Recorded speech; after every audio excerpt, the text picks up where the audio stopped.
Hello, Alexi here. Welcome back to my channel where I commit to a bit.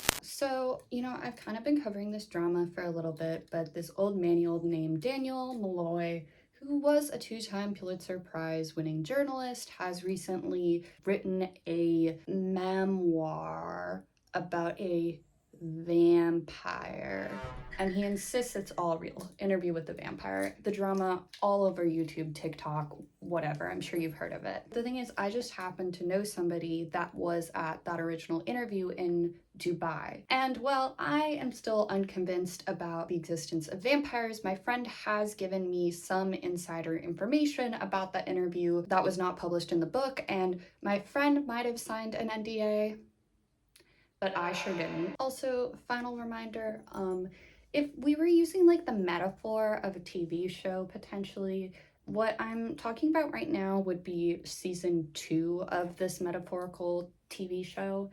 And if you want like the proverbial season 1 again in this metaphor of a TV show, that'll be up here. Wait, this is mirrored.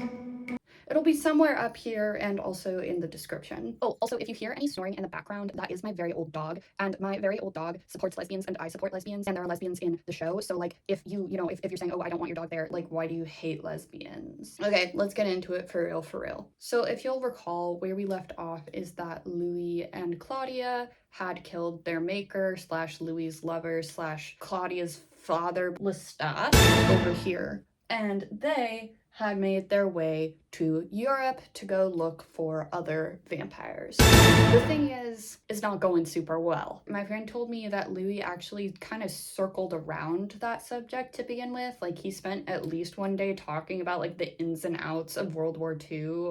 But anyways, they started this day off of the interview with Louis saying that Claudia told him once that she did not dream. She also wrote that in her diary, so Louis chose to believe her. But for some reason, this really disturbs Louis, who actually, he does have nightmares still pretty frequently. Like he has PTSD dreams from that one time that Lestat dropped him from the sky during their argument. The vampire Armand, who's his current boyfriend and pretended to be the servant Rashid, who is a real guy, he's right here, keeps interrupting and being like, well, maybe it's like the sleep of an infant, tabula rosa, what blah, blah, blah, blah, blah. And Daniel Malloy keeps having to be like, that's the vampire Armand, who insists on remaining off the record, which is really pissing him off, according to my friend. Also, when real Rashid actually comes into the room, Daniel Malloy asks him where he was hiding while Shah Rukh Khan was pretending to be him, which he's talking about Armand when he says that, and I believe Armand is meant to be of Southeast Asian descent, so that is a microaggression at the very least, and like maybe we should cancel Daniel Malloy again. I'm sure he's been canceled before, right? Okay, back to the interview. Claudia is still mad at Louis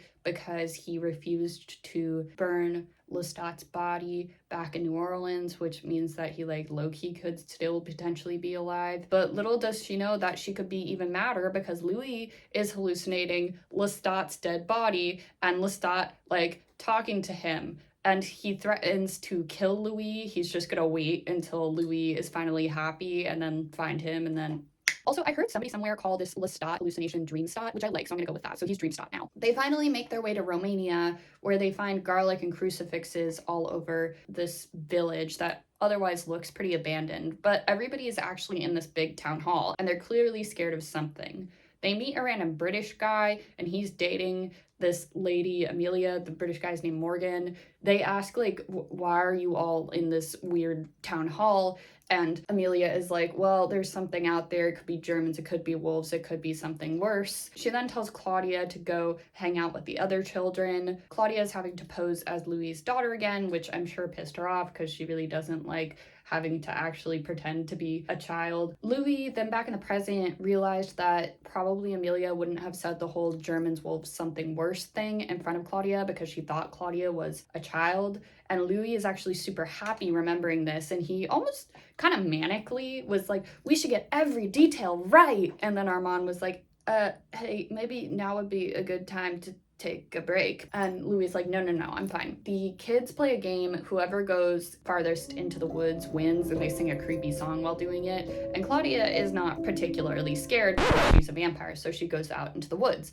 And she sees some sort of creature throw around patrolling Soviet soldiers that are in the area, because it's like immediately post World War II, but there's now like Soviet occupation happening in Romania. Claudia tries to talk to this creature, but it ignores her. She tries to show it that she also drinks the blood, and then tries to like mind talk to it, but it knocks her down and drags the bodies off into the woods. She tries to tell Louis about this, and he's like, you might have mistook what you saw, girl. Like, bro, I don't know what you're talking about. The next night, they wake up to the sound of chaos. Louis remembers that Claudia was sort of twitching in her sleep, and she was actually dreaming. He thanks Daniel for helping him remember that she was having a nightmare. Daniel, then seeing that he was like getting emotional, was like, do you want to take that break now? And Louis, crying at this point, was like, no, I want this. I want to remember. So Claudia eventually also wakes up from the noise, and they pry themselves out of the like floorboards they were sleeping under. Amelia had been bit by something out in the woods while trying to get food. Morgan then asks Louis to help him because the townspeople want to cut her head off because they think she's going to be turned into a vampire. Claudia immediately is like, nah, bro, and goes to walk out the door. Louis hesitates for a minute because he's always sort of struggled with this attachment to humanity, but then he decides to turn and leave and follow Claudia. Claudia and Louis break a soldier's leg to expose blood to lure the creature out of the woods. They again try to talk to it, but it doesn't respond. And suddenly, an old lady runs out of the woods and starts to fight Louis. And the creature tries to choke Louis out, but then he gets on top and he starts choking the old lady. And then the creature gets really mad about that. So Claudia has to jump on the creature and tear its eyes out to get it to stop attacking Louis. But then, the old lady jumps off of him and starts crying. And she's like, a child, you took a child's eyes. Claudia does look ashamed. And then the lady has to brain the creature to death because it wouldn't be able to hunt without its eyes. She then starts to walk slowly back off into the woods, and Louis and Claudia decide that this means that she wants them to follow her. So the old lady is a very old vampire. They find her trying to turn one of those soldiers into another vampire, but he just dies. And she confirms that she is the last of the old world vampires. She says that she'll come with them back to America, and then she'll grow strong again, and she'll tell them her story, and they'll tell her theirs, and it'll all be great. But she's kind of moving closer to the fire in the hearth as that's happening. And then she says, we own nothing, and throws herself in there. So yeah, no old world vampires for us. So then apparently, according to my friend, that night, like back in the present, in their room, Louis asked Armand to see some of the pages they removed from Claudia's diary. And Armand is like, we made an agreement. Those pages, like, they incriminate me. Like, no. And Louis is like, no, I won't share them with Daniel, but like, I need to read them again because I'm misremembering so much stuff and I want to make sure I'm remembering some things correctly. And Armand is like, okay, whatever. And then Louis is like, I know I lost control of the interview, and then Armand is like, okay, but the boy we met in San Francisco, he's like still in there somewhere, and together we can have him asking, and then what happened again. So I guess they're going to be working as a team to gaslight gatekeep girl boss Daniel Malloy over there. The next day, they come in to the living room holding hands, and Armand is like, I'll go on the record. So according to Louis, Claudia was completely broken by the death of the old world vampire, but they decided to go to Paris. Armand then tried to be like, my coven sent them, and Daniel was like, no, we'll get to you. This is Louis' interview. Calm down. On the way to Paris, Louis told Claudia that if he saw her going the same way as the old world vampire, he'll pull her back, and for his part, as long as he walks the earth, he'll never taste the fire. Put a pin in that one. He then says, you and me and you and me. And Claudia eventually says, okay. According to Armand, the Paris Coven was pretty mad that Louis and Claudia took like several months to introduce themselves, because like not immediately introducing yourself to the Coven when you come into town is seen as really gauche. But like deadass, they didn't even know that there was a Coven there because Lestat just didn't tell them shit. Also, it's important to note that they both felt a lot freer in Paris because there was a lot less racism. That's good. Also, Louis takes up photography. Daniel Malloy then was like, okay, well, Claudia was tolerating Paris for you, Louis. And then they kind of go back and forth about that for a little bit. And Armand is like, Daniel is projecting Alice, his ex-wife, onto Claudia because he proposed to her in Paris and then she broke up with him eventually in Staten Island. But Daniel Malloy's like, y'all, shut up, deadass. I'm just reading Claudia's diary. I thought we were taking her word for things. Claudia apparently wrote in her diary like she wanted to be joyfully joyless and stop pretending to be happy for Louis. And then she sees a dressmaker through a window. It's Madeleine Epavier. That's the best French you're gonna get out of me. A man tells Claudia to stay away from her because she was an sympathizer, so Claudia immediately goes into the shop and she commissions Madeleine for a dress that is more like an adult style as opposed to a children's style. And Madeleine is like, why are you in such a hurry to grow up? Which then, you know, makes Claudia kind of mad because she's been a grown-up, okay? She's just trapped in the body of a 14-year-old. So she does eventually convince Madeleine to make her the dress. Louis then goes to a park that's known for cruising. Eventually, Armand approached him there wearing like a big-ass hat, which this picture is not very good. But like the only pictures that my friend could find of him in this hat were super grainy, so that's what I've got. I just thought the hat was like a really important representation, you know? Armand's first words to Louis were, I will not harm you. Back in the present, according to my friend, he was like, and I never have. Armand gives him tickets to the theater that he performs at. So the theater, which is called the Theater des Vampires, is kind of gritty. It's like a little bit of a hole in the wall, you know? And they combine film projections and onstage performance. The productions are often very campy, and like the opening is performed by the vampire Santiago. Back here, he uses a rope to hover, but like the rope is slack, according to Claudia. He really is flying. When they have like blood in performances, they use syrup. They put on a lot of like white face paint and like crazy fake fangs that they can barely talk in. According to Armand, this was to sort of lull the audience into a sense of security before the final act. The closing act is a woman actually interrupting a sort of mini play running on the stage, and clearly she's actually terrified and she's like, they're real vampires. And Santiago convinces her to accept death, and all of the vampires eat her on stage, and the audience applauds because they think it's fake. And Claudia loves it all because these are vampires that love being vampires, and that's kind of what she's been looking for. They then meet the coven backstage after the show. Santiago asks who their maker was, but Claudia very abruptly lies and says it was Bruce, which is the name of the guy who kidnapped and assaulted her in season 1 in this metaphor. And to Louis' credit, he actually does yes and her, and he's like, yeah, we traveled a lot. We met him outside of Chicago. I was turned first, and then Claudia. And then Claudia asks who the portrait on the wall is near them. And they're like, oh, that's our company's co-founder, Lestat. My friend told me at this point Daniel started playing telenovela music that he just randomly found online. I don't know, I guess he just searched up telenovela music.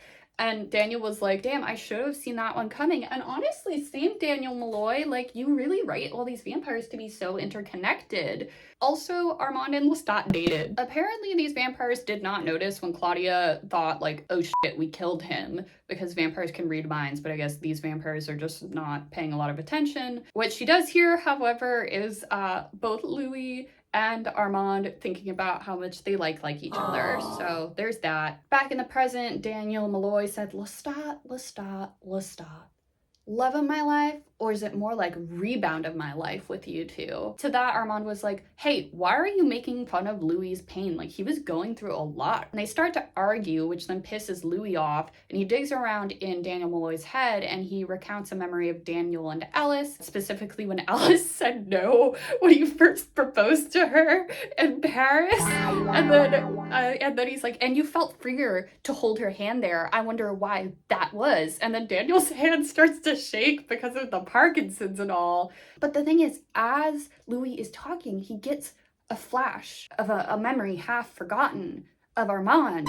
His hair is greasy and he's staring directly into Daniel Malloy's soul and he's mouthing something. In the memory, Armand talks about how Daniel sold Playboy magazines he stole from his father in middle school. Okay, an enterprising young man, I guess. Armand snaps him out of this memory by saying, she wanted to say yes, but she didn't trust you. Daniel, at this point, super confused, is like, okay. And then what happened?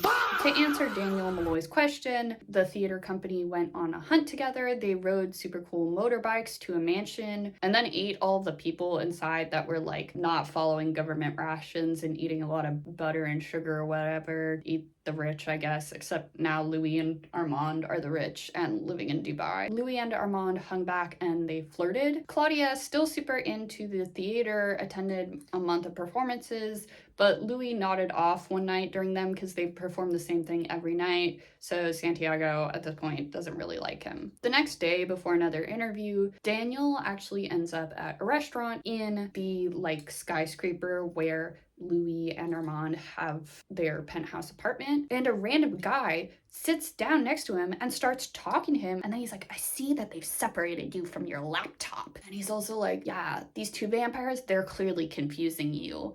Also, like, more and more vampires are being made. When we counted last, it was 900, but now it's up to 1600. This great conversion thing, it's really scary. The guy is Raglan James. He's with this organization called the Talamasca. They're always watching, allegedly. He put a bunch of encrypted files on Daniel Malloy's laptop somehow. Daniel at this point got annoyed because he was just trying to eat his food and he starts yelling, we got a live one here! We've got a live intelligence officer here! And Raglan James gets frustrated about that and walks out. After all of this, Daniel Malloy makes his way up to the reading room. There, Armand apologizes for Louis entering his mind because Armand is awake because he needs less sleep and can be out in the sun because he's super old. Anyways, he apologizes and is like, yeah, he crossed a line. He shouldn't have done that. And Daniel Malloy, he's on the real questions here. He interrupts and he's like, okay, whatever. How do you hide from the cloud?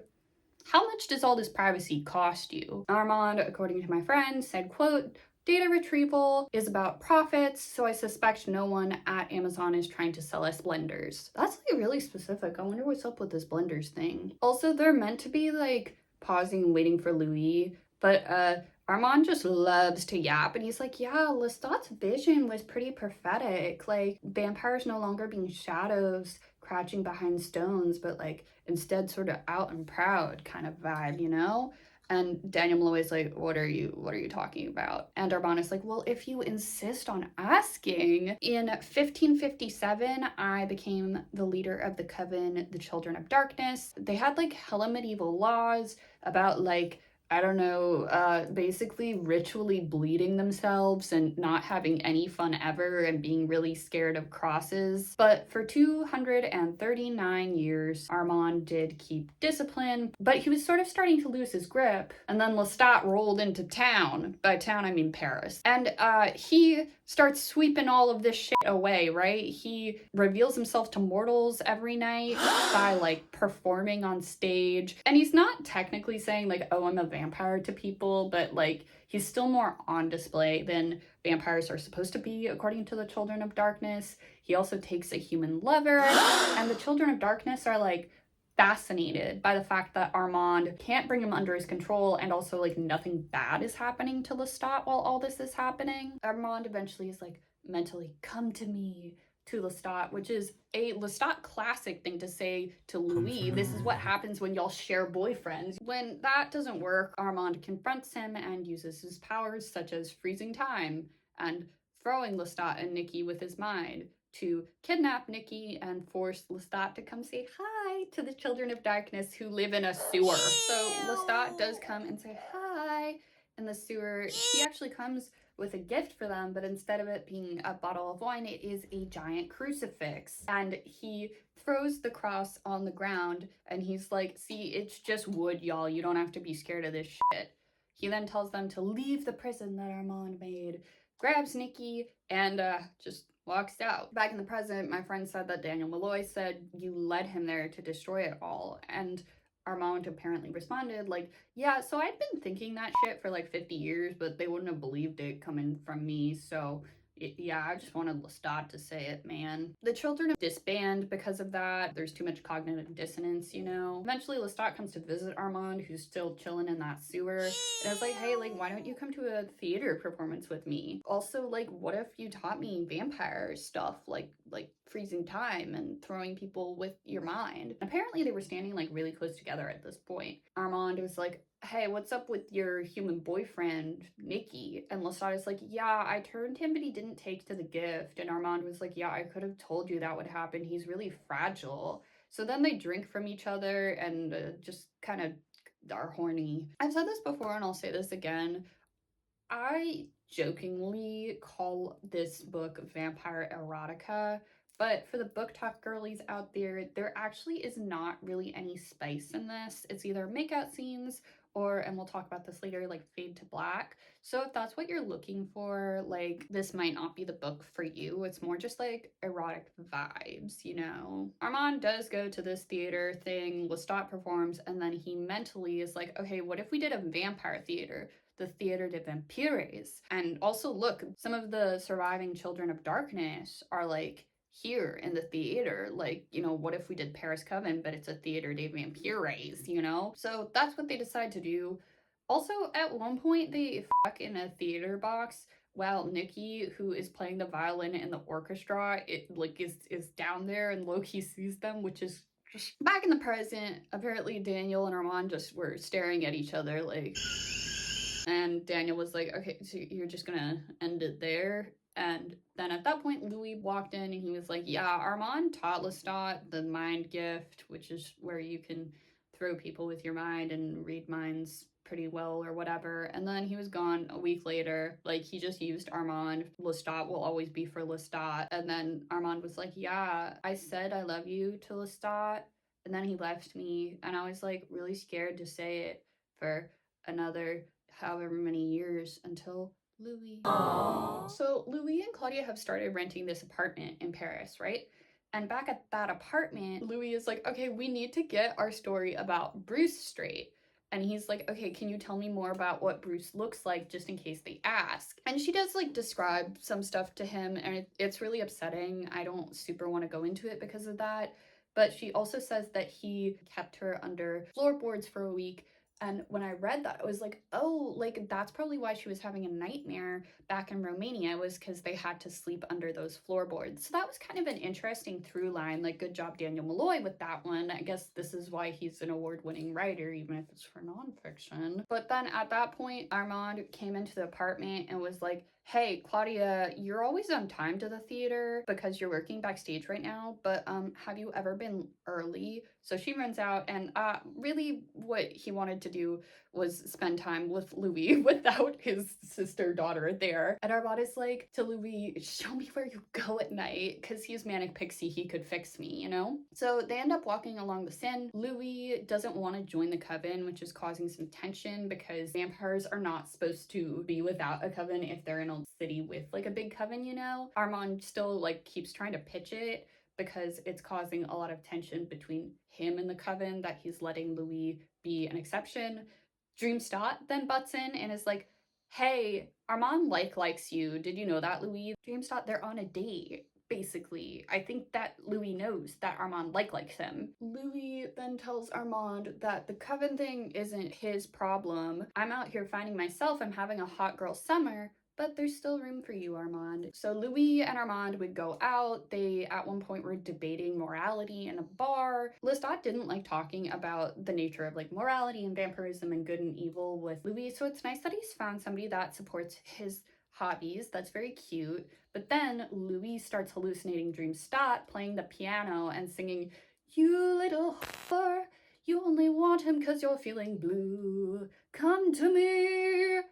And Armand notices Louis is distracted and is like, there he is again. We were having such a nice conversation. And Louis is like, okay, but I was with Bruce for 30 years. And Armand is like, so we're still doing this thing where you pretend that I'm pretending that I don't know who Bruce really is. And Louis is like, okay, fine, it was Lestat, the founder of your company, and I killed him, and he had it coming. And Armand is like, yeah, I mean, I did know this for months, but I was waiting for you to tell me, and also, like, yeah, sounds about right for him. But did Claudia help you? And Louis, of course, is like, no, Claudia definitely didn't help me. You know, if anybody's gonna be punished, it should be me. Armand is like, okay, but you, like, broke one of the great laws. And Louis is like, I don't, what is a great law? Lestat didn't tell me anything. And then he also tells Dreamstott, back to hell with you, and storms out. Then he hallucinates himself kissing Dreamstott in the street, which is gay. And then he envisions himself banging Lestat's head into the wall because Dreamstott was like, kill me again. And then it was like actually a guy he was hunting that whose head he was like banging into the wall. And then he's in his dark room developing his photographs, freaking out. And yeah, it just seems like a lot. But like I was hearing about all this from my friend, and I was just, the only thing I can think of was, fellas, is it gay to hallucinate kissing your ex after your date with the boy you're currently seeing?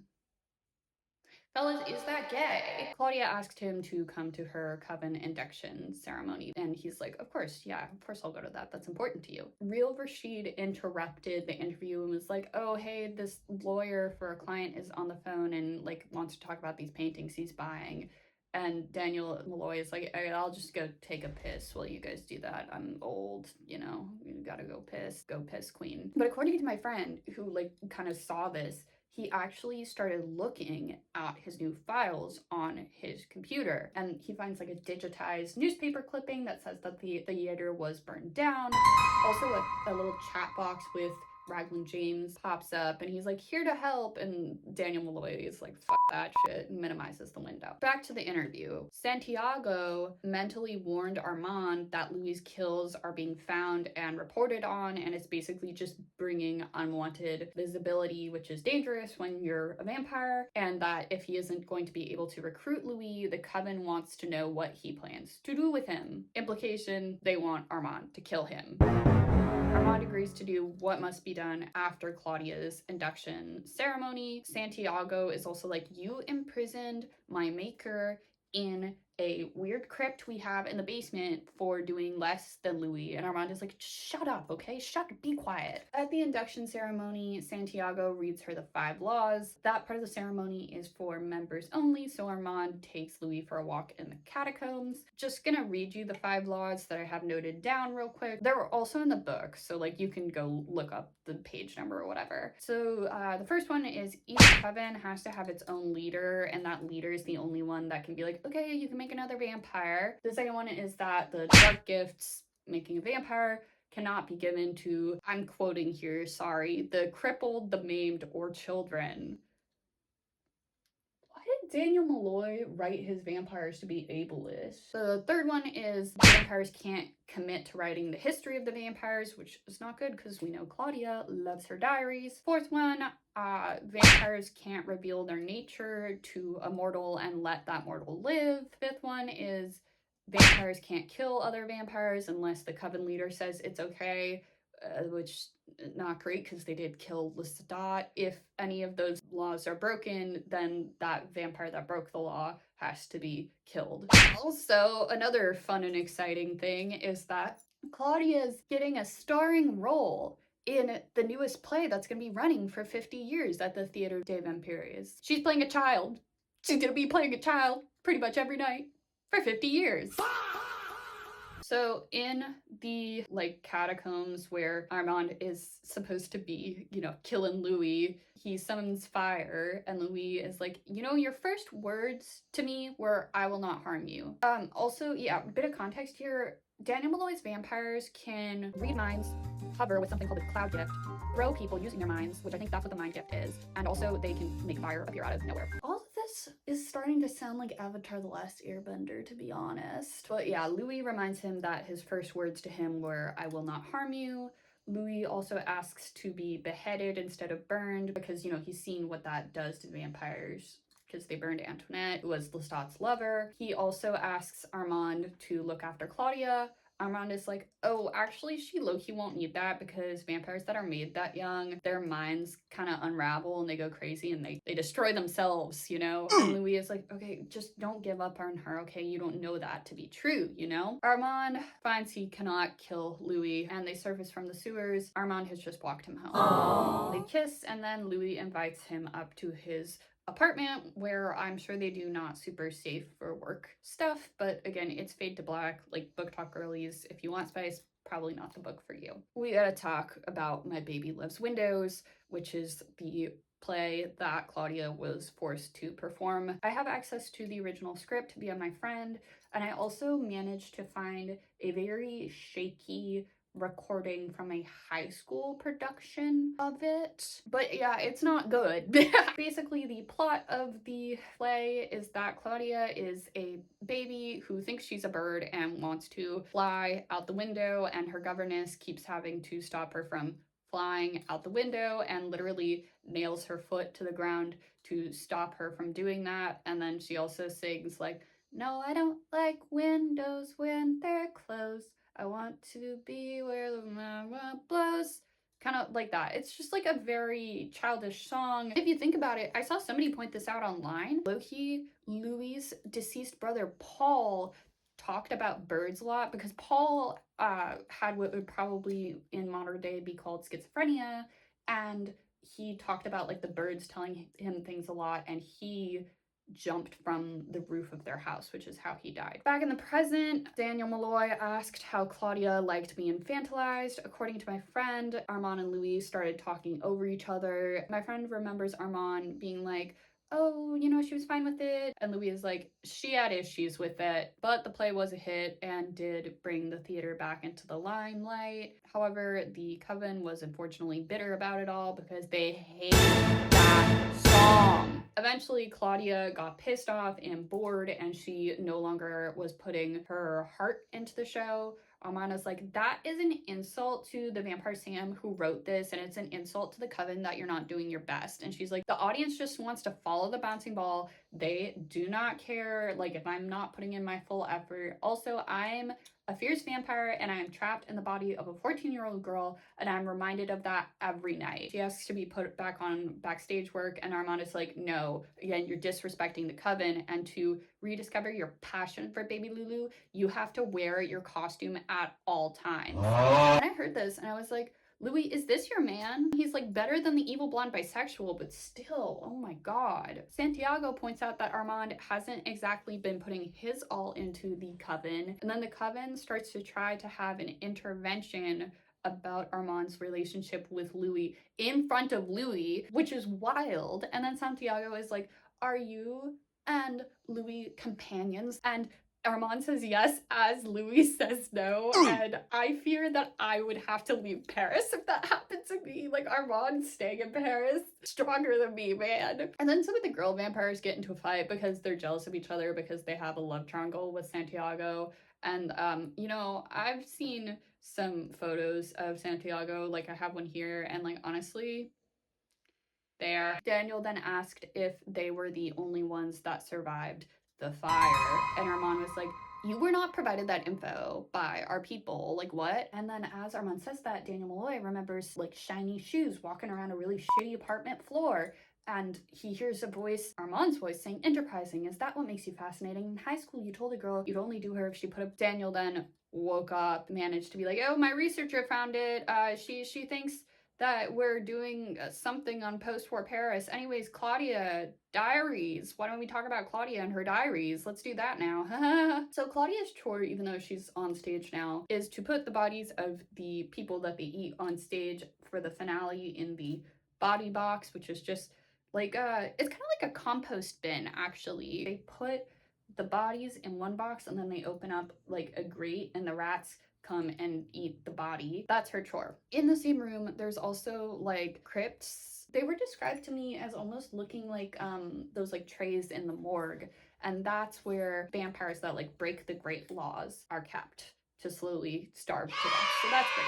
And Claudia is doing Ratbox in her baby Lulu dress, which then when I heard about that, I was like, are there extras of the dress? It must have gotten really dirty from Ratbox tour. While she's waiting, she is writing in her diary and Santiago comes in and catches her. He reminds her of Law 3 and Claudia is like, it's not a history, it's just a habit. Santiago is then like, don't worry about it, like I skirt around a lot of those laws myself, you know? Claudia then throws her diary in the rat bin after Santiago is like, my maker transformed me without Armand's consent and now he's in one of those crypts, and like Louis and Armand being sort of together, sort of not together, like in Chappell Roan's hit song Casual, will not protect her from potentially being punished from the Great Laws forever. But Santiago actually grabs it out of the rat bin and is like, no girl, I was just telling you to be more careful, like it's fine. So they might be bonding, I guess. Around this time also, Louis did try to sell some of his photos to a art dealer. The only one that the art dealer likes is of Armand, who is almost, according to the art dealer, looking sort of vulnerable in this picture. And Louis is like, he's not vulnerable. And the art dealer is like, no, you caught the soul that he's hiding. But also you're a mid photographer. And I might be projecting a little bit, right? But I think that at the end of the day, Louis wants to be creative. Like, he sounded the happiest when my friend was talking about how he shuffled with his brother at his sister's wedding. But he has come to this point where he feels like the only thing he's actively good at is selling art, selling sex, basically making money off of other people's creative work. I don't know, as somebody that like struggles with imposter syndrome, partially because I feel like I'm one of the only content creators that is sort of not convinced by this whole vampire thing. Like I just sort of get that like imposter syndrome he was feeling and that sort of heartbreak. According to my friend, Rashid had brought in like a bunch of those photos that Louis took, and Daniel actually said some of them weren't that bad, and then he pulled one out and it is a Fred Stein photo. It is not a photo that Louis took. And Louis was like, hey, dear, my love, Armand, hey, why the fuck are these photos in here? I didn't take them. And Armand is like, oh, it must be a mistake that the staff made. And then Daniel Malloy, while this is happening, is like hallucinating Armand, like yapping to him again, and with his greasy hair in the kind of shitty room. Louis is like, oh, I'm so embarrassed. Like, you probably thought I was trying to pass these off as my own. I want you to make sure that the readers know I was like a kind of mid photographer, which, you know, Daniel Malloy did honor those wishes. It does say that in the book very specifically. And Daniel Malloy is like confused again. He's like, yeah, totally. And I think Armand is a gaslighter.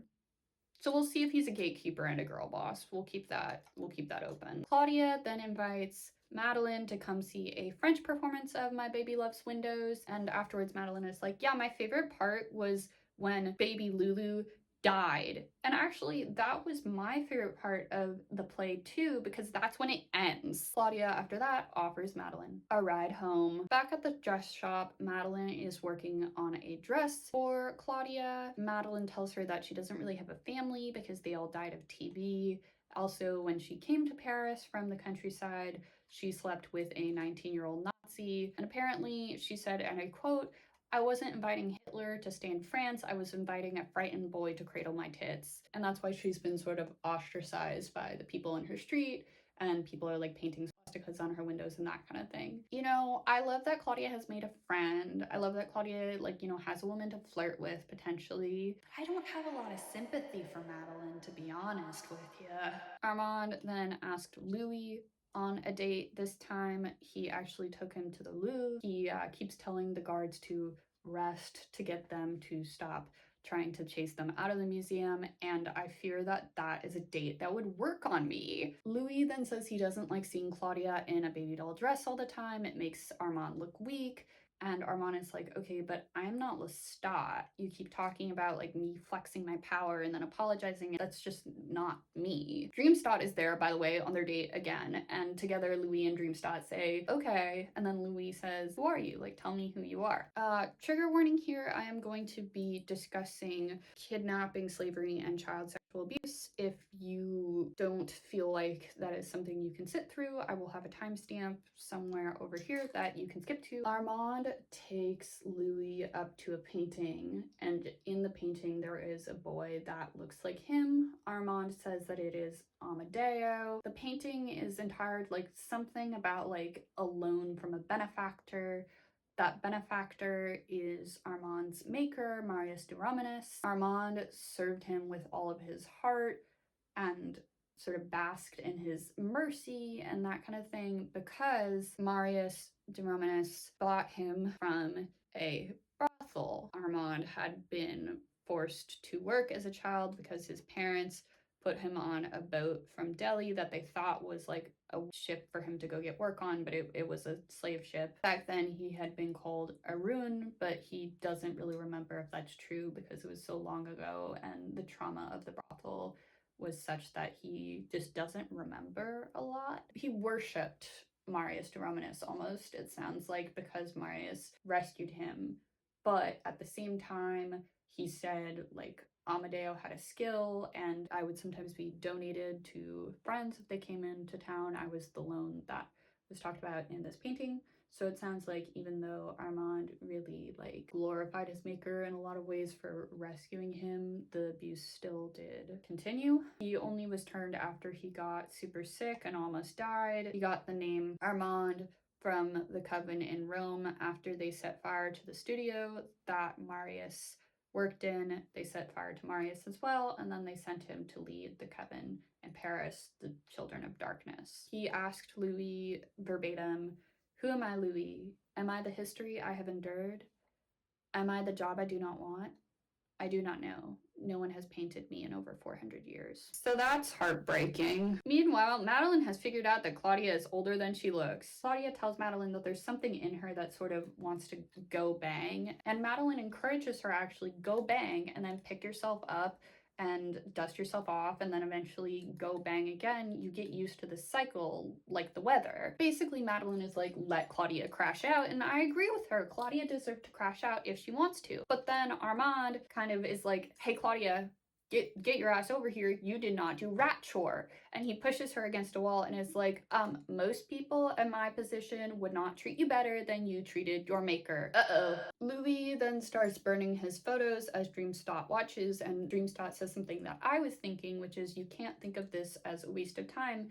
2 years is nothing in a vampire life to be like practicing your craft. 2 years is almost nothing in a human life too, but especially vampires if we're assuming vampires are real. But he's also like, just like 2 years with the manipulative gremlin is basically nothing, talking about Armand. Just then Claudia came in and was like, Armand knows about Lestat. And Louis is like, yeah, because I told him. And also he knew the whole time. And Claudia is like, what about when you said me and you and me and you? You've picked another one over me. Like, what the fuck? And Louis is like, well, you had been unhappy and then you came to the coven and like now we're all happy, like it's all fine. And Claudia is like, no, he just threatened me with that information. And Louis is just like, yeah, that doesn't sound like him. Claudia is like, I forgot, love makes you stupid. And Claudia again let her cook. Dreamstott then is like, the wilderness that is our daughter. And Louis decides to actually put out that burning picture of Armand and is like, Dreamstott, you want to go for a hunt? So they go out to hunt, and while they're out, Santiago and them all, the coven, who's down here, it's a really dark picture, sorry. It's like technically a bunch of pictures put together of what the coven might have looked like, so it didn't turn out super well. But anyways, they break into Louis and Claudia's apartment. Louis and Dreamstott sit on a bench in the rain and they converse. Louis has also summoned Armand, which Dreamstott is confused by. Louis then has Dreamstott say apple, and Dreamstott says apple. And then he has Dreamstott say apple in French, and Dreamstott hesitates for a minute and then says pomme. And this convinces Louis that Dreamstott truly is like part of his imagination, because Louis, his French is kind of so he would probably struggle to remember the word for apple in French. And he's like, I need to let you go. And Dreamstott fades out into the rain. Armand then comes sit next to him and he's like, I can't keep obedience from the coven much longer. And Louis is like, okay, I'm not an artist, but I used to be real good at running things. You could be an artist, Louis. He tells Armand to give Santiago more leadership because that's what Santiago wants. He'll overplay his hand, and then the coven will be like, oh, wait, Armand, can we have you back? And then at that point, Armand can be like, well, I guess, okay. Or he can maybe choose something different. Armand responds, I want you more than anything in the world. Louis then is like, you sure about that, Arun? And Armand is like, yes, Maitre. At that point, when my friend told me that, I had to text my friend and be like, so were Louis and Armand in a dom-sub type relationship? And my friend texted back, yes, I know that for a fact. Don't ask me how. And of course I had to be like, how? How do you know that for a fact? And then my friend kept texting me, my eyes, my poor eyes. So I don't have any more information from that. What I will say, however, is that I have seen some people online who think that Louis calling Armand Arun is calling him his slave name, and that Armand calling Louis Maitre, which is like master and is, you know, a BDSM term in this context, according to my poor friend, is like somehow also really, it means that Louis is like abusive or something, which I think probably all of these vampires have very unhealthy relationship dynamics, so I won't necessarily touch on that. But what I will say is, when I read this and got this information, to me, Louis calling Armand Arun comes off more as a sort of like, I see you kind of deal. Because let's remember that Louis, back in New Orleans, was isolated from his family because of his sexuality, and also them blaming him for Paul's death. And then he also, it seems like, was sort of not interacting much with the larger Black community because his family was sort of this like upper class community. As a vampire, the only people he had with him were Claudia and Lestat, and now his only community is Claudia because he is not close with this Paris coven. And I think in a lot of ways he's constantly grieving this loss of community. And Armand, meanwhile, was ripped away from his family and his culture and had a bunch of different names forced onto him by primarily white covens and white vampires. And I think that Louis calling Armand by his given name and by the name that is connected with the culture he was born into, I think, like, when you think about it in that context, it's actually sweet. And I think there's also like misconceptions about BDSM relationships that are coming into play here as well. 50 Shades of Grey really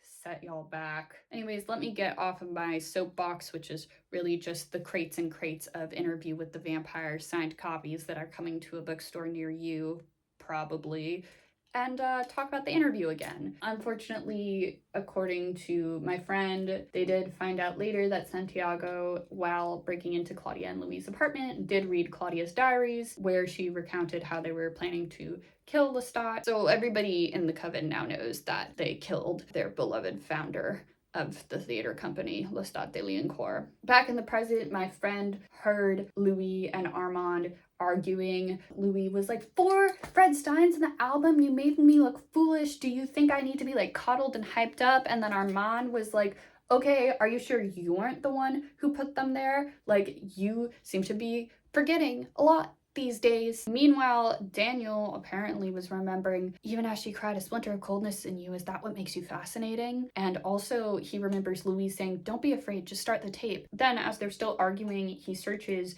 Daniel Malloy in his like Talamasca files in his laptop, and pictures of Armand and Louis dragging him out of their apartment on Divisadero Street come up. Another thing that comes up is enhanced audio from the end of the interview. The original audio that Daniel Malloy has from that interview has like 9 minutes of silence at the end. However, the enhanced version has Armand yelling, "Louis!" and Louis yelling, "What?" and Armand yelling, "It's morning!" and Louis yelling, "I lost time, things got a little heated," and Armand yelling, "With a boy! Things got heated with a boy! I was at home picking." The next day, Armand is going hunting. See, Armand doesn't eat very much, but when he does, he likes to hunt for his food. And he's gonna chase this guy, Malik. Louis tells Daniel Malloy that usually Armand chooses people that have harmed the world with their profession, like crypto bros. And when he can't find crypto bros, he finds somebody that is half in love with an easeful death, and that he'll have Malik begging for it, and his methodology is never violent. But at the same time, Daniel Malloy is still having these sort of like flash of memories of Armand, and Daniel Malloy was like, okay, how long is your boyfriend's lunch? It's time to talk about San Francisco. Something I love about the fact that I get to talk about San Francisco from the 70s now is that this is a San Francisco without the ass Salesforce Tower. So because we're back in the 70s, I'm going to put up a picture of young Daniel Malloy. I think I got this literally out of his book, I'm pretty sure.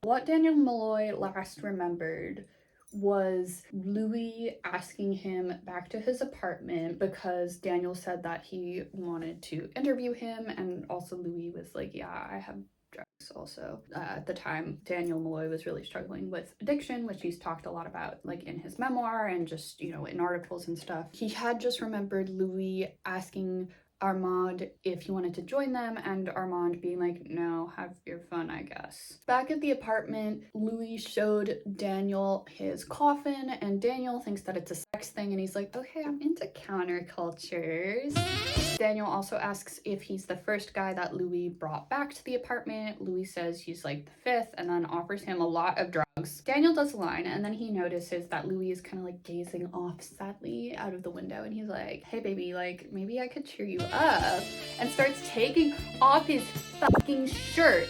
And I want to remind you that earlier Daniel Malloy was like, oh, I'm not gay, I would just go to gay bars to score. And I know that there is like complicated stuff happening here, because when Louis is like, what are you doing? And Daniel is like, oh, I'm fulfilling my side of the social contract. And Louis is like, no, I just really want to be interviewed. Like, there is a complicated dynamic here, because it seems like Daniel Malloy is really used to exchanging sex for drugs. But yet, at the same time, in the present, my friend said that Daniel Malloy was like, so we didn't hook up in the 70s to Louis. And Louis was like, no, we didn't. And then they both start to laugh because Daniel was like, dude, deadass, I really thought this whole time that we had hooked up in the 70s.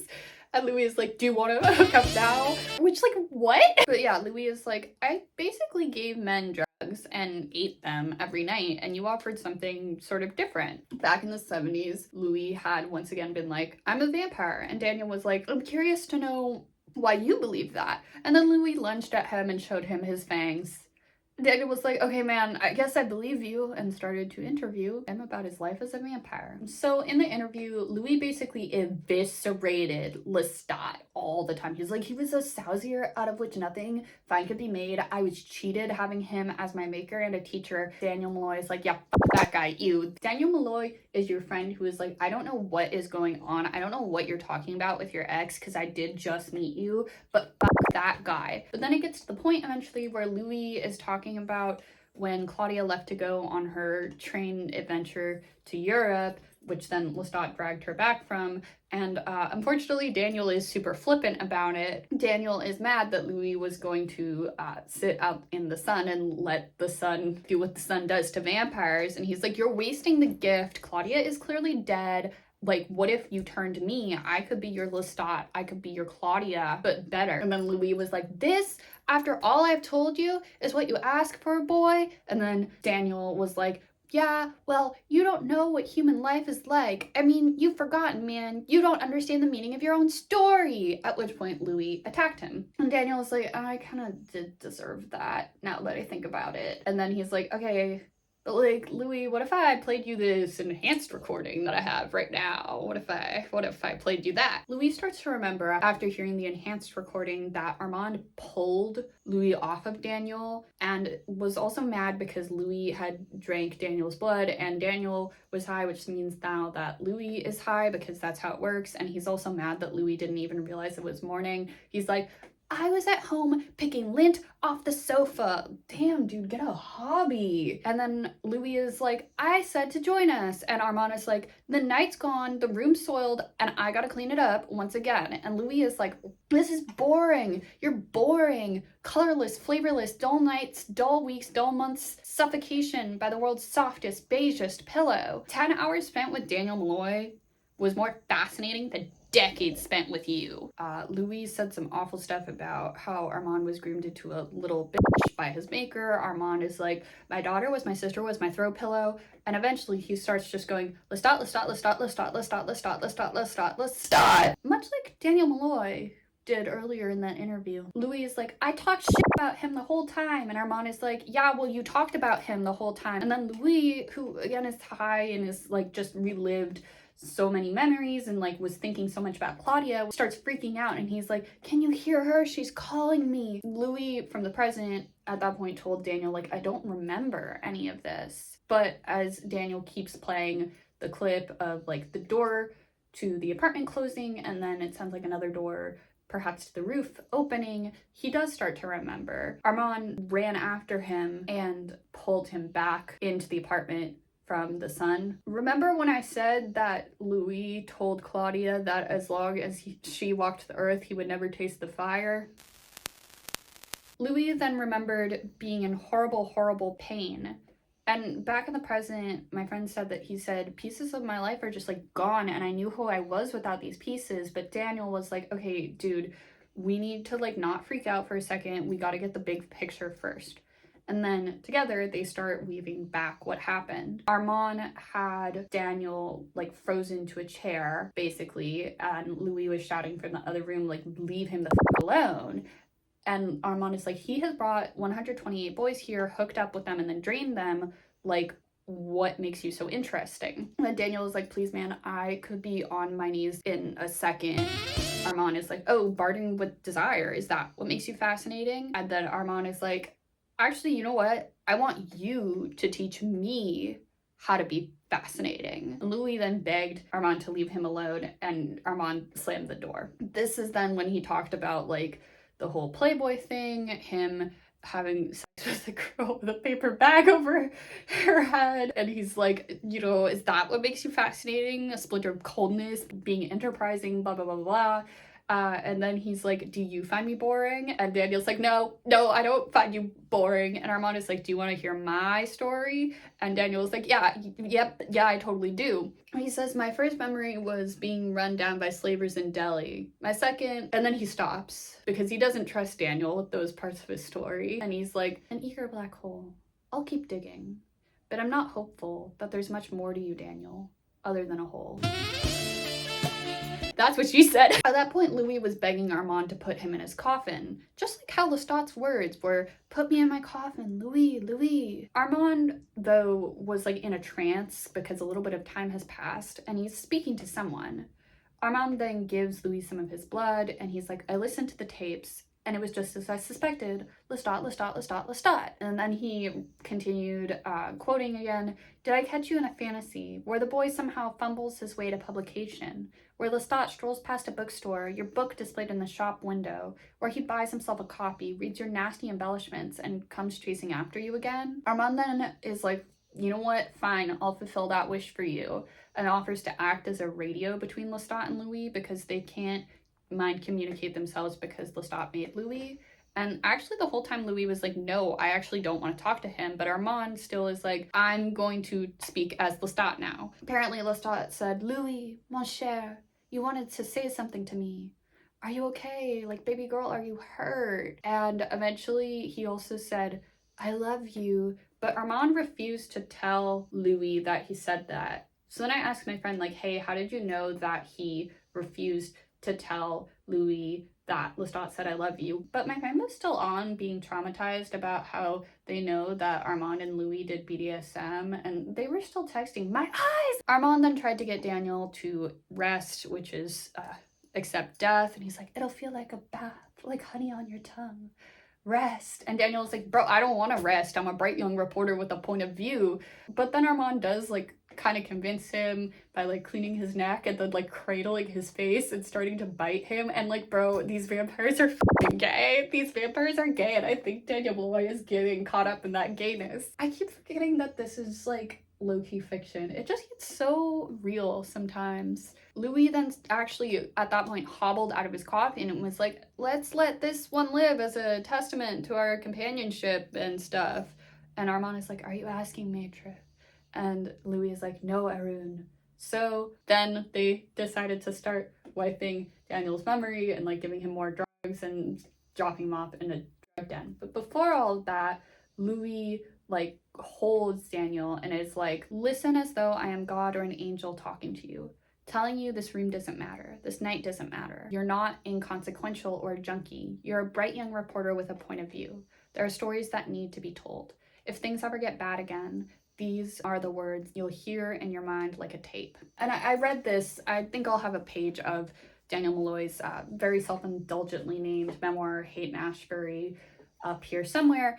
And I did read this, and in that passage, Daniel says that like a fellow junkie who was also injecting next to him told him that, and then accidentally set himself on fire, and the whole drug den went up in flames. But back in the interview, he's like to Louis, you know, something I never understood is in my memory, the guy's face was already burned when he told me that, even before the fire, and I just thought I had like mixed stuff up because of the drugs, but really it was because you said those things to me after you had gone up onto the roof. And he's like, yeah, I destroyed 2 marriages, I fucked up 2 daughters, but I stayed a journalist. Like, I never lost it to addictions to the point that I couldn't keep a job, which is like something that's very unusual. So those words really did like carry him through, you know? But then Daniel was like to Louis, like, hey, I get why I don't remember, but why do our brains have the exact same edit? Like, what's up with that? And then you know who walks in? Fucking Armand, wearing the same buck-ass sunglasses that his Mark Malik was wearing before running away. And he's like, hey guys, what's up? What did I miss? You missed the boyfriends unionizing, Armand. That's what you missed. Later the next day, Daniel summons Raglan James back to the restaurant where they, you know, they eat some sushi.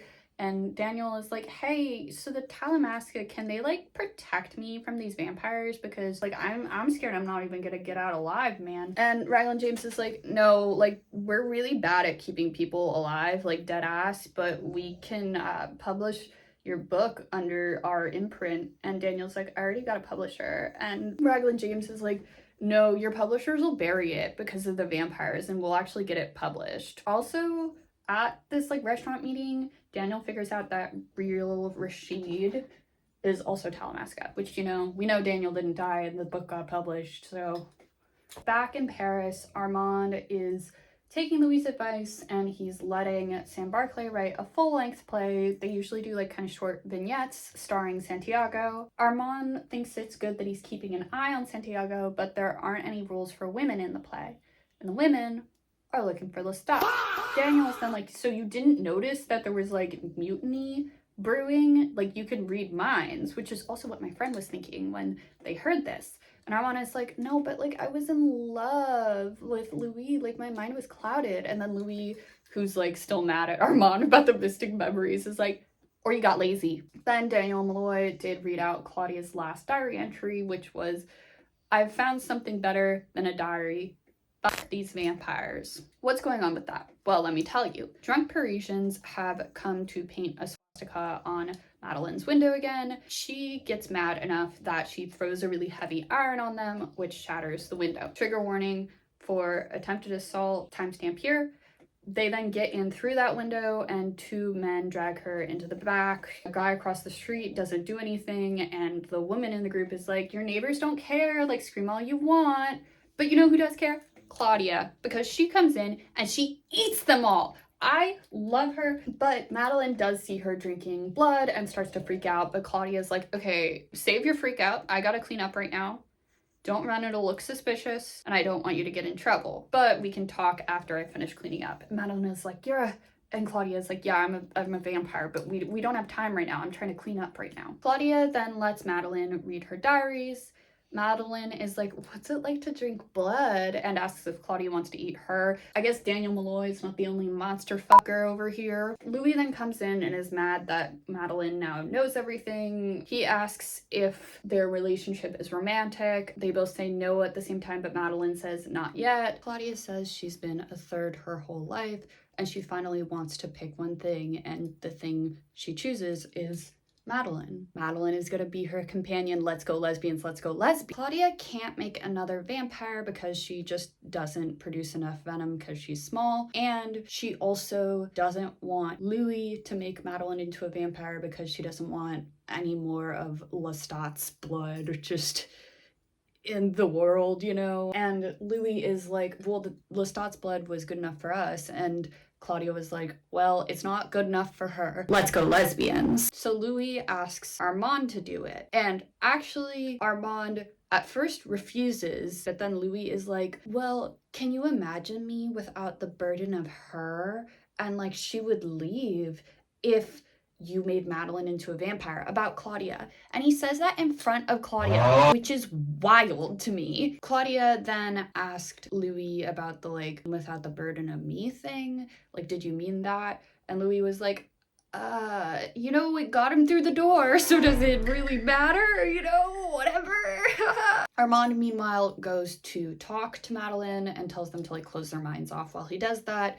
Madeline, when he goes in, and this was told to Louis by Armand, and I don't remember if Daniel wrote it in the book or not, but my friend texted it to me, and I'm mentioning it because it's so wild to me. But apparently while Armand was talking to Madeline, she was eating an apple with a spoon. Maybe it's for the best that her plan is to just drink human blood for the rest of eternity. Armand apparently said to Madeline, okay, like, you want to be one of us. And Madeline said in response, I don't want to be one of you, I just want to be with Claudia. Then Armand responded, what will you do in a few decades when Claudia like throws herself in the fire? Because she will. Remember, being made at the age that Claudia was always, in Armand's experience at least, results in these vampires that were made too young. Their minds and bodies sort of disalign and they just go crazy. But Madeline responds, maybe she will, maybe she won't, maybe I'm what she needs to survive. However, Armand did refuse to turn Madeline because he finds the idea of making another vampire repulsive, and he still finds that idea repulsive, according to Daniel Malloy's book. And if you think about it, that's him gatekeeping. He's gatekeeping vampirism. So we have him gaslighting and we have him gatekeeping. Louis wants to make a vampire, Madeline, in as non-traumatic a way as possible. So he and Claudia are there. Claudia promises Madeline that she'll make sure nothing goes wrong. Louis starts to drain Madeline and he sees Claudia as Madeline sees her in this beautiful, impossible afternoon light, and he knows for certain that Madeline will be a better companion for Claudia than he ever could be. And that is how the vampire Madeline is made. Let's go lesbians. After that, Claudia and Madeline did leave town. Louis actually felt horrible about making a fledgling. He tore his wrist open again. He tried to throw up the blood. Armand comes to see him and Louis tells him he was right. He can still feel Madeline sort of attached to him, and it's just really awful for him. And it's honestly too bad because they were able to make Madeline in a way that wasn't traumatizing for her, yet the whole situation was still traumatizing for Louis. Armand then told Louis, hey, so like I've been kicked out of the coven, like they gave me a choice between you or them and I chose you. So teehee. Louis, back in the present, according to my friend, was like, that's what you said to me, right? Or maybe there's something I missed, something you put in there later. And Armand was like, you should not be mad at me. You asked me to wipe your memory. Like, why are you mad at me right now? And Louis is like, I did. And Armand is like, yeah, baby. I don't know if I believe him. Okay, we're back in Paris, right? And they are all getting dinner together. It is a double date because Madeline and Claudia are officially together. Let's go lesbians. The two are just gonna wander, is what they've decided. Louis is like, wait, you're just gonna wander? Like, Claudia is like such a X on the map person, point A to point B. And Claudia is like, Louis, Madeline is the X, and that's like the letter X, like on the map, not EXX. They're together.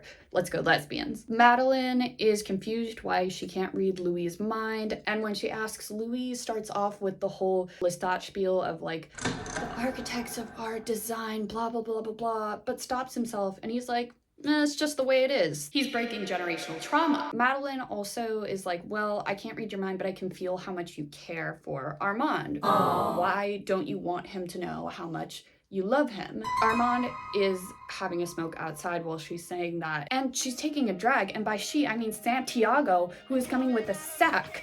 And the coven, who were, in the restaurant or outside, they put the sack over Madeline, Claudia, and Louis' heads, and they kidnapped them back to the theater. Armand was given a choice, and he chose. He chose the coven, guys. He chose the coven. Technically, he still is the boss of the coven, so that does mean he completes the triad and he is a girl boss, but at what cost? Why were they kidnapped, you might ask? Well, for a one-night only daytime show, matinee, so I guess it's one day only, whatever. Sam Barclay, who's somewhere in here, goes downstairs and says, 5 minutes till your entrance, Mr. Leoncourt. Lestat demands 10. Louis, Claudia, and Madeline are on trial for Lestat's murder, and he's the star witness. According to my friend, for some reason, neither Louis nor Armand were particularly excited to talk about the trial. Daniel does try to start them off by saying, Armand sold you out, and Louis is like, okay,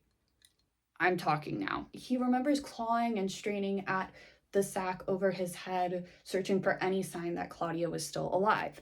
Unfortunately, he does get that sign because the vampires throw her into the rat box where she used to do her rat box chore, and the rats do eat her, but of course that doesn't kill her because she's a vampire and they pull her out before she would be like fully dissolved. Louis remembers fading in and out of consciousness, but eventually they ended up on stage. He describes them as props in a play everyone had a script for except them. They're not tied to the chairs, but their ankles have been cut down to the bone, and it's such a severe injury that they wouldn't be able to heal before the trial was over, so they can't run away.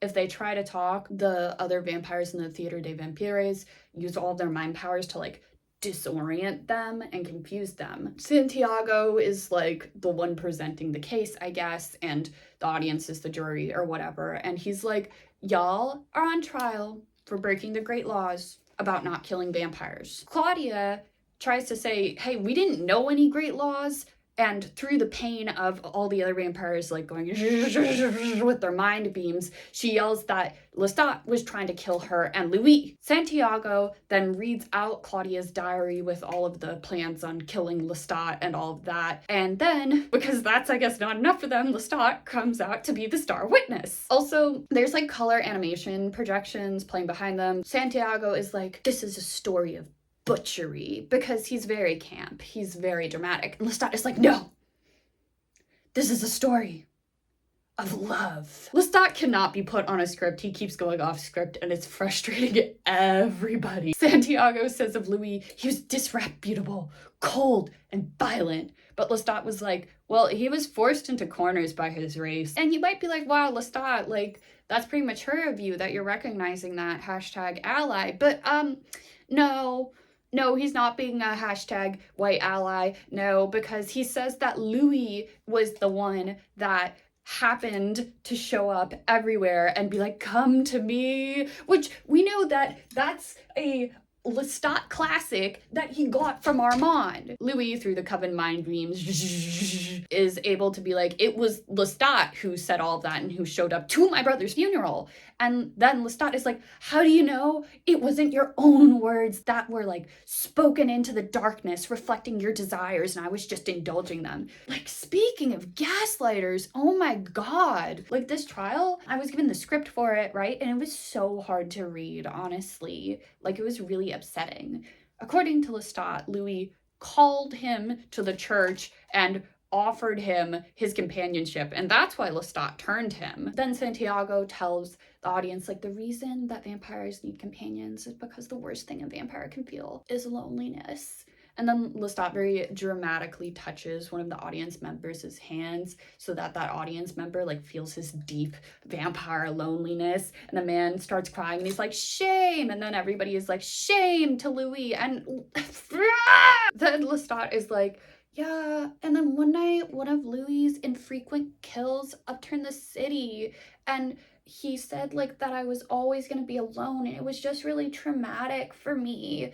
Somebody is centering white feelings here. On the topic of Claudia's turning, it does turn out that Lestat actually did tell Louis that the gift could not be given to a child, and Louis actually really, begged Lestat to turn Claudia a lot more than he let on earlier in the interview with Daniel Malloy, and he was like, I'll stay, I'll be happy for the two of you if you turn Claudia to be our daughter.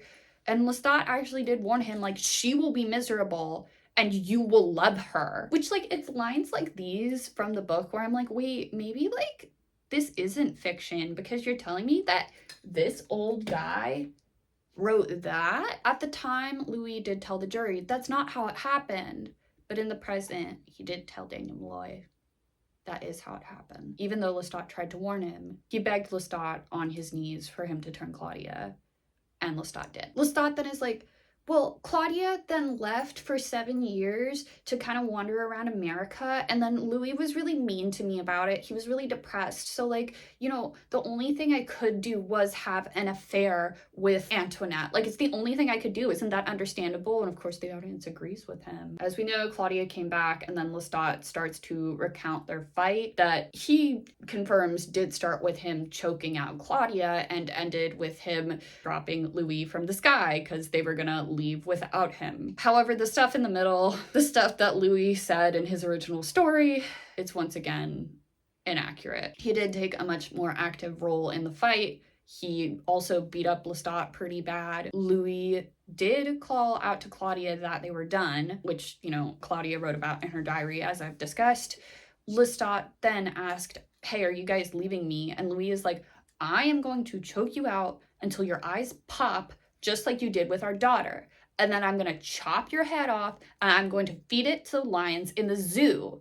It was at that point that Lestat dug his hands through Louis' neck and flew him up and dropped him from the sky. He told the audience, I'm burdened with my maker's temper. And Santiago was like, no, you were like provoked. Anybody would do the same thing. And honestly, like for vampires, that doesn't even kill them. It was just like a bad fall. And remember like how we talked about, he could have like punched his fist through Louis' head because he did that to a priest, but he didn't. So like actually he was really mature in this fight. He knew Louis would be fine. And Lestat, once again going off script, interrupted and was like, no, he wasn't fine. I saw how scared he was while he was falling, and it took him so long to heal. Like, I broke him, which I guess Lestat is at least sort of taking responsibility for something. Very surprising. Daniel interrupted at that point and was like, how did you know that this wasn't part of the script? And Armand was like, well, I heard Sam cursing. Also, like, there's no scripting, Lestat, so, like, that's how I know that it wasn't part of the script. That's why I keep saying it wasn't part of the script, because Sam Barclay was cursing, and he was guarding me. Like, I couldn't go rescue Louis because I was stuck in a theater box, and Sam Barclay was guarding me and cursing. Again, Lestat continued, he was a broken thing after that. I couldn't force him to love me, so I broke him. And after hearing that, I was like, if I see one more person online saying, oh, well, Louis provoked him, so Lestat was justified in dropping him from the sky, I'm going to crash out, because Lestat himself said he wasn't justified. Like, oh my god, shut up. Have you actually read this book or not? Lestat then has the nerve to say he's sorry to Louis. You're helping with the trial of these two people. Like, what? Claudia then manages to gather the strength to get up on her fucking slashed feet and is like, you dropped him from the sky, but now you're sorry? He's fine now, so all should be forgiven? Like, actually fuck off. And then she turned to the audience and was like, we poisoned him, but he's still alive. Can I cry and say I'm sorry too? And Santiago was like, oh my god, it's a confession. And Claudia was really doing some commentary on the state of the criminal justice system as it relates to Black people, and I guess as it relates to Black vampires as well. Anyways, once again, the vampire court used their mind powers to disorient her. Madeline, who's been sort of in a trance and completely traumatized because Santiago keeps like whispering to her, according to Louis. He didn't like hear what they were actually saying. She's been like freaking out the whole time, but she finally comes to her senses enough to like try to stumble onto her feet, and it's like, Claudia, and goes to try to help her, but she of course immediately falls because, again, ankle slashed, and the audience laughs at her. Claudia said to Lestat, "You didn't even come here for me," and turned to Louis to say this to him as well. "I was just a roof shingle that flew off of your house." And honestly, she's right. She unfortunately this whole time has really been this roof shingle in Louis and Lestat's fucked up gothic romance, to quote Daniel Malloy. And that really sucks because she's still being punished for it. At the sentencing, the vampires do offer Madeline the choice to join the coven or die because she didn't know about any of these crimes. And Madeline, like voice trembling, got up and said, "I'm the vampire Madeline of Pavier. My immortal companion is Claudia. My coven is Claudia." The human audience says that Madeline and Claudia are guilty and should be sentenced to death. Claudia asks for one final request, and Lestat says she should be granted it, and her last request is asking a man in the balcony to remove his hat. She then is able to see the man behind him's face. She knows everyone's faces now, and she tells them if there's an afterlife, she's going to come back and kill them all, and if there isn't, she's still going to find a way. I had to actually like pause the book after reading that and sort of like go for a walk outside, but then I was walking, I was like, wait, there was a guy in the audience who couldn't see the whole time because another guy had a top hat on. Then I came back and here's what happened. Okay, the audience does say that Louis is guilty of all of the crimes or whatever, but when Santiago asks for the sentence, and the only applicable sentence is supposed to be death, they start to stutter. They say and eventually they choke out, as if mind controlled, banishment. And this was after, according to Armand, he whispered that word. So Armand saved Louis, but it took all of his strength. Daniel, back in the president's like, "So you saved Louis, but not her." And Armand was like, "I could not prevent it." Santiago apparently was like, "Yeah, you know, that's arguably a sentence worse than death. I'm gonna send him to Belgium." Except apparently vampire Belgium is actually just coffins in those crypts where they keep vampire traitors to starve to death. So that's what happened to Louis. They shoved him into a coffin and they filled it with rocks so he wouldn't be able to escape. The vibe is not great. Like I said, slowly starving to death. Daniel Malloy is like, "Okay, what happened after that?" And Louis is like, "Ask him, Armand. I wasn't there." So Armand starts to talk about what happened to Madeline and Claudia. Their arms were around each other and they whispered last words to each other as the coven pulled back the observatory lens that was perfectly positioned so that the sunlight would come through in a circle and burn them to death. And they hold each other as they disintegrate. Claudia's last words were, "Follow the bouncing ball," which, if you'll recall, is what she said the audience wanted to do when she performed. They didn't care how much effort she put into the show. That's all they cared about. And then she began to sing the Baby Lulu song,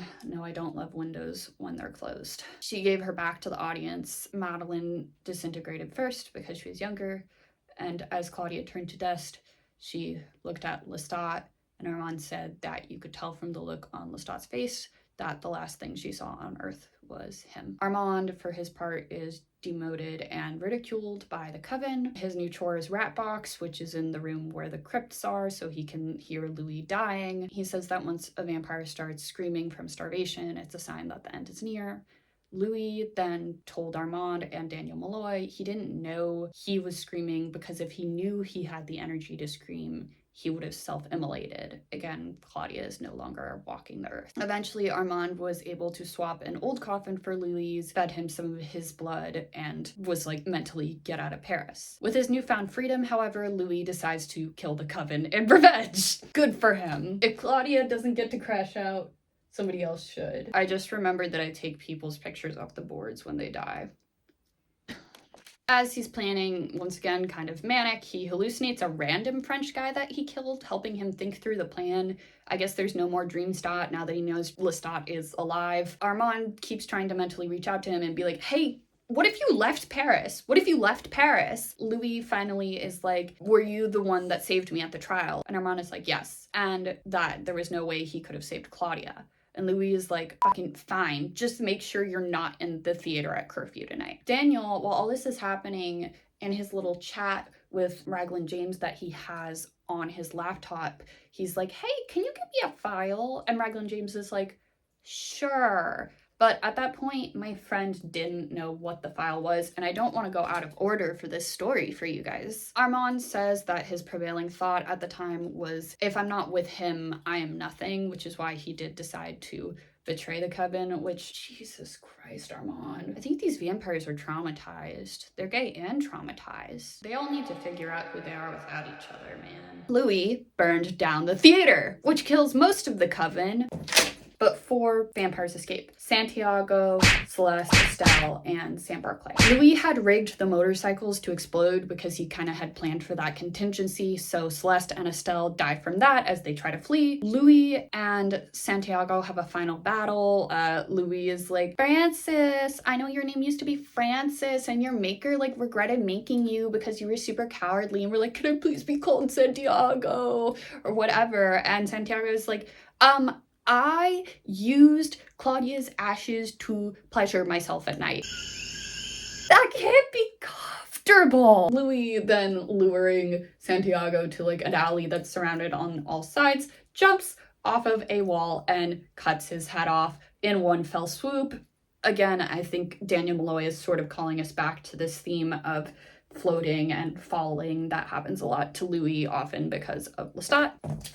Back in the present, Daniel does get the morning newspaper from Rashid, who, remember, is with the Talamasca, and he unfolds it and he sneakily looks and there's some sort of file in there. According to Louis, because they're still interviewing, he found Armand at his old apartment. He asked when Armand first started lying to him, and Armand was like, the night of Madeline's transformation. He thought he couldn't trust Louis's love to actually last because he had been betrayed pretty badly by Lestat and was still pretty traumatized, and he sort of was like, well, I can count on the coven because I have for hundreds of years, devil I know kind of deal, right? Louis is then like, you didn't consider making a different plan with me? And Armand is like, I'll spend the rest of my life making it up to you. And Louis is like, you'll never make it up to me.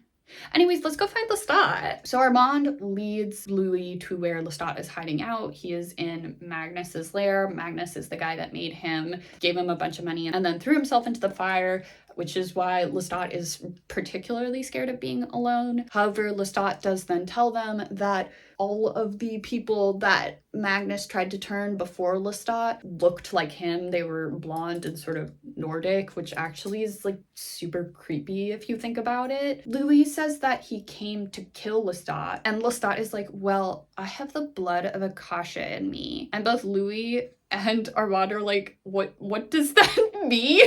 Lestat is like, God, that means I can't burn to death. Y'all are so uncultured. Oh my God. Daniel Malloy, tell us who the fuck Akasha is. Jesus Christ. Louis is then like, okay, here's your death, Lestat. And he kisses Armand. Apparently, according to my friend who heard about this, they kissed for like a long ass time. Like, they were making out in front of Lestat. So basically, Louis is like, yeah, we're gonna spend the rest of our lives together, and whoever you find, Lestat, they're gonna be a pale impression of me, and I'm gonna be with Armand. Lestat then said, let's see how long it holds. Daniel Malloy, he's like, what a weird thing to say by Lestat. Like, why do you think he said that? And Louis was like, well, he thought we weren't gonna last. Like, duh. But we lasted for 77 years, and then after that, we like traveled everywhere, and like, you know, we eventually ended up in Dubai, and we're so in love, and that's the end of it. There's nothing else. Psych. Daniel Malloy pulls out his fun little file. As he's doing this, Armand is like, Lestat loved you. I can say that now.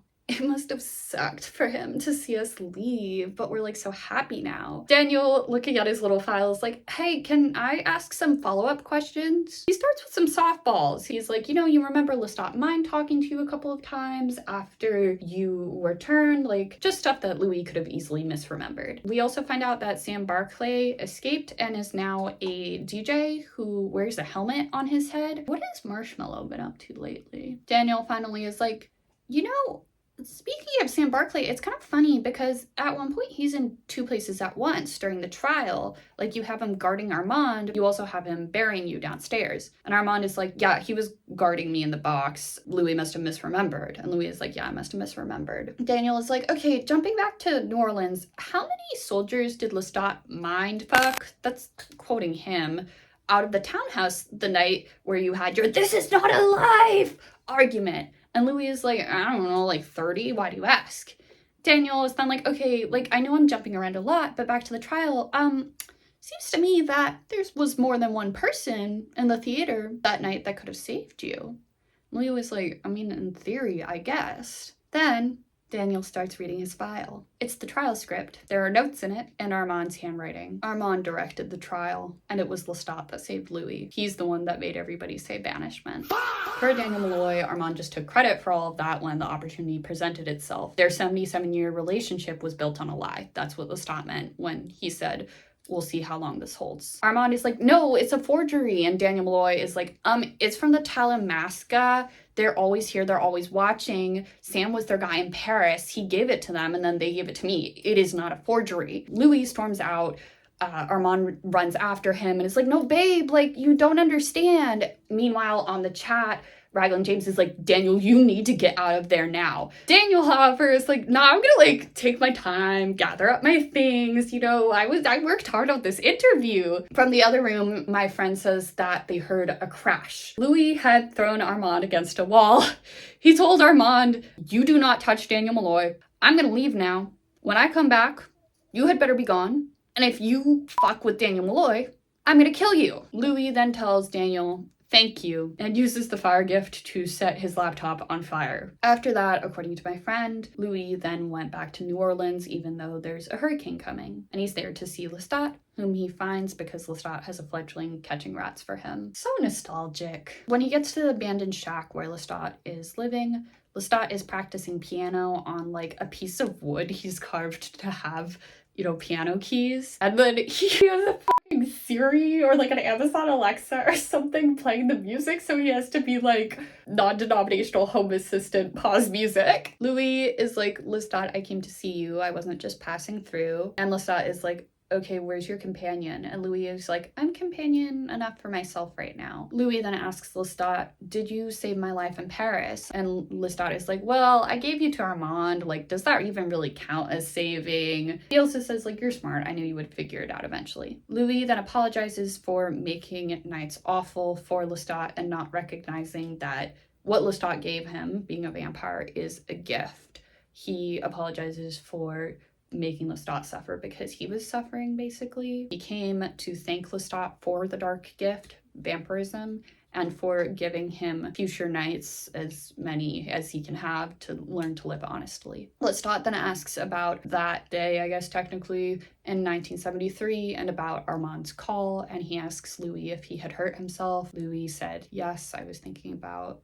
And Lestat cuts him off and is like, I can't get her out of my mind. You and I have the same problem. They're talking about Claudia. Louis says it's not on Lestat. He made Lestat turn her only for her to die 50 years later. Lestat tells him, she looked at me in the end like a child looking to her father, but I was never. And Louis cut him off in an embrace as the hurricane raged outside. I don't know how my friend knows this. Again, I keep trying to text them and they keep going, my eyes, my eyes. And like, yeah, I was texting them this like pretty quickly after the whole BDSM thing. Like, I love my friend, but damn. Okay, so I'm sure y'all remember that viral news clip from WYZL Atlanta where Daniel Malloy, once famed but now kind of disgraced journalist, went off on the news host for calling Interview with the Vampire a fictional memoir. According to my friend, after that, he called Louis on his phone. Except my friend saw that he actually put his phone down and they were still talking At that point, Daniel took off his sunglasses and his eyes were kind of fucked up looking. And he said, "I'm guessing you haven't heard from my maker." Louis responded, "I'm sorry you were burdened out of spite." Daniel Malloy is allegedly a vampire now. Daniel is like, "Okay, but I'm really worried about you, Louis. These other vampires, like I can hear them, they're mad as fuck about the book and you're just still chilling in Dubai." So Louis is like, "I'll be fine." And he calls out to them. He gives them his goddamn address. He tells them that his windows are like tinted for sun protection. And then he tells them, word for word, I'm quoting here, "For all of you talking shit, I own the night." And that's all the information my friend had for me. So let's see what else is happening. I mean, what I will say is Daniel Malloy is only doing his book tour and his book signings at night right now. But, you know, he does apparently have an eye condition. As I sort of mentioned in my season 1 in this metaphor bit that I have been doing, Lestat is trying to be a rock star now. He actually just played a show in New York, I think. He has a couple of singles out. Like, I have been playing Longface on repeat. Here Comes the Gaze, Here Comes the Fear is a banger line. The buzz also is that Daniel Malloy is working on a documentary about Lestat's tour and him being a vampire rock star, whatever, as well as the fallout between Lestat and Louis, and also Armand, and just the larger vampire world in regards to the book. I've heard some whisperings online from like people that know paparazzi or whatever, people that also have friends, I guess, if you will, that Lestat might have fucked his mom. I don't know if I'm hoping that Daniel Malloy covers that in the documentary or not. I want to believe that everything in this book is real and it's not a fictional memoir, and there really are bisexual vampires just out there walking. They're gay vampires that own the night. They like to make music, I guess. I want to believe that, but I'm not sure if I do yet. Let me know in the comments down below if you do. Thank you for watching. I really appreciate it. My outro song is The Young Veins Die Tonight by The Young Veins. All channel art is by me. I will also have dog tax photos by me that are probably the same level of photography that Louis Dupont-du-Lac achieved. Hopefully he takes that up again though. Like, comment, and subscribe, and hype. I still continue to not really know what that means, but I do think the little star is cute. Thank you so much again, and I will see you in the next one. Bye.